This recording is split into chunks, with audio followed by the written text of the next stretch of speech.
ক্লাসে বসে আপনি স্কুলে যাবেন পড়াশোনা শিখতে, কিন্তু হাসিনার অব্যবস্থাপনার বিমান এসে আপনার সন্তানকে মেরে দিয়ে যাবে। আপনি যদি বাংলাদেশের মানচিত্রের দিকে তাকান, বাংলাদেশের মানচিত্র 3 দিক থেকে ঘিরে রয়েছে ভারত।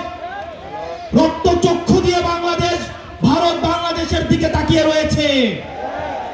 এক পাশে রয়েছে যুদ্ধাবস্থায় বিদ্যমান মায়ানমার, আরেক পাশে রয়েছে জলরাশি বঙ্গোপসাগর। দুর্ভাগ্যজনক বিষয়, বাংলাদেশের এখনো পর্যন্ত যথাযথ কোনো প্রতিরক্ষা ব্যবস্থা নাই। যেখানে ভারত S-400 আয়রন ডোম রয়েছে, আমাদের কোনো এয়ার ডোম নাই, আমাদের কোনো আয়রন ডোম নাই, আমাদের সাবমেরিন নাই, আমাদের I-to-I air two air missile নাই। আমরা ভারতের যে অস্ত্র রয়েছে, পার্শ্ববর্তী দেশের যে ধরনের প্রতিরক্ষা ব্যবস্থা রয়েছে, আমাদের বাংলাদেশের প্রতিরক্ষা ব্যবস্থা বলতে কিচ্ছু নাই। আমরা কথায় কথায় ভারতের সাথে আমরা যুদ্ধ ঘোষণা করি, মুখ দিয়ে যুদ্ধ হয় না। প্রিয় গাজীপুরবাসী তরুণ প্রজন্ম, আমাদের আত্মরক্ষার জন্য আমাদের যুদ্ধের প্রয়োজন নাই। আমরা শান্তি চাই, কিন্তু আমাদের আত্মরক্ষার জন্য আমাদের আধুনিক অস্ত্র প্রয়োজন রয়েছে। আমাদের জেট বিমানের প্রয়োজন রয়েছে, আমাদের আধুনিক সাবমেরিনের দরকার রয়েছে, আমাদের অতি দ্রুত আয়রন ডোমের দরকার রয়েছে। সেজন্য আমাদের আধুনিক এই প্রতিরক্ষা ব্যবস্থা ঢেলে সাজাতে হবে। আমরা এনসিপি যদি সুযোগ পাই, আমরা যদি ভবিষ্যতে এনসিপি যদি সুযোগ পাই, আমরা অবশ্যই বাংলাদেশে প্রতিরক্ষা ব্যবস্থায় আমরা অবশ্যই সমৃদ্ধ হব। প্রত্যেকটা ঘরে ঘরে আমাদের এই যুদ্ধ সম্পর্কে, আমাদের এই প্রতিরক্ষা ব্যবস্থা সম্পর্কে সন্তানদেরকে সচেতন করতে হবে। শুধু লিপ সার্ভিস দিয়ে ভবিষ্যৎ বাংলাদেশে সার্ভাইভ করা কোনোভাবেই সম্ভব নয়। আপনারা জানেন হাসিনার যে প্রতিরক্ষা ব্যবস্থা, হাসিনা আর্মিকে একটা রাজমিস্ত্রিতে পরিণত করেছে, কনস্ট্রাকশন কোম্পানিতে পরিণত করেছে। আমাদের আর্মিকে যুগোপযোগী এবং আধুনিক করতে হবে।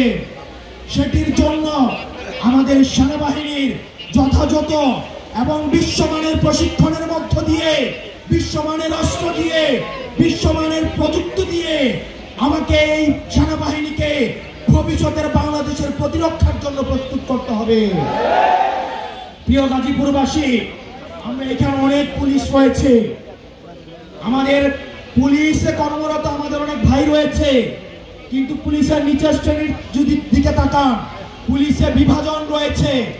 আজকে কোনো একটা সংকট তৈরি হোক, সব ড্রাইভার চাই একজন কনস্টেবল থেকে এসআই পর্যন্ত, ওসি পর্যন্ত, আর উপরে যারা রয়েছে তারা ক্ষমতার লোভে দেখা যায় তারা অন্ধ হয়ে যায়। সেজন্য আমাদের পুলিশ সংস্কার কমিশন আমাদের অতি দ্রুত বাস্তবায়ন করতে হবে।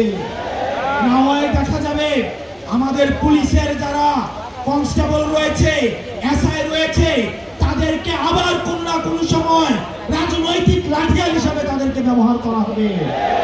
সেজন্য পুলিশ ভাইয়েরা, আমরা আপনাদেরকে বিনীতভাবে অনুরোধ করব, আপনারা আর কোন লাঠিয়াল বাহিনী হয়েন না, আপনারা বাংলাদেশপন্থী পুলিশ হন। আমরা এনসিপি প্রতিজ্ঞা করছি, আমরা কোন পুলিশকে রাজনৈতিক ভাবে ব্যবহার করতে চাই না।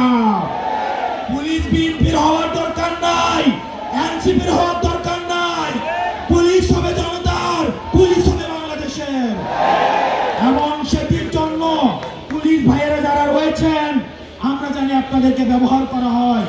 যেই সরকার আসে সেই সরকার আপনাদেরকে ব্যবহার করে। আর কিছু ধান্দাবাজ উপরের দিকের অফিসার রয়েছে, তারা আমাদের পুলিশ ভাইদেরকে তারা লাঠিয়াল হিসেবে ব্যবহার করে। অতি দ্রুত পুলিশ সংস্কার কমিশন বাস্তবায়নের মধ্য দিয়ে আমাদের পুলিশকে অবশ্যই অরাজনৈতিকভাবে তাদেরকে ফাংশন করার সুযোগ দিতে হবে। আমরা বক্তব্য দীর্ঘায়িত করছি না।